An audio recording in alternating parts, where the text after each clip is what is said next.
علماء کا مرتبہ اور مقام کیا ہے، یہ بات جانیں گے ہم امام علی علیہ السلام کے فرمان سے۔ بسم اللہ الرحمن الرحیم۔ زوار حسین یوٹیوب چینل کے ناظرین السلام علیکم۔ ناظرین، میں زوار حسین آج آپ کے لیے امام علی علیہ السلام کے وہ فرامین لے کر حاضر ہوا ہوں جن میں عالم کا مرتبہ اور مقام بیان کیا گیا ہے، تو امید ہے آپ اس ویڈیو کو مکمل دیکھیں گے۔ عالم کا رتبہ تمام رتبوں سے بلند ہے۔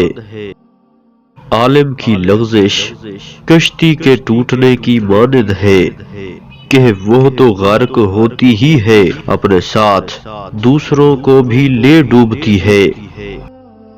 عالم کے لیے ضروری ہے کہ وہ اس چیز کا علم حاصل کرے کہ جس کو نہیں جانتا ہے، اور جس کا علم حاصل کر چکا ہے اس کو لوگوں کو سکھائے۔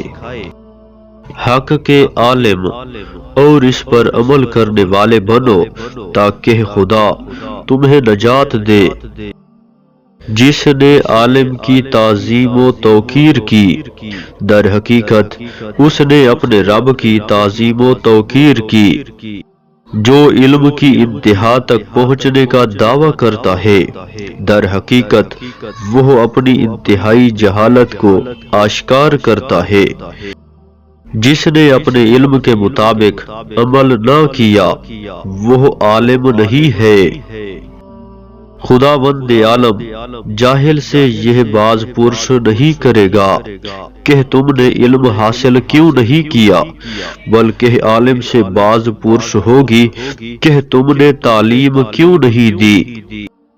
کسی بھی عالم کو حقیر نہ سمجھو، خواہ وہ حقیر ہی ہو۔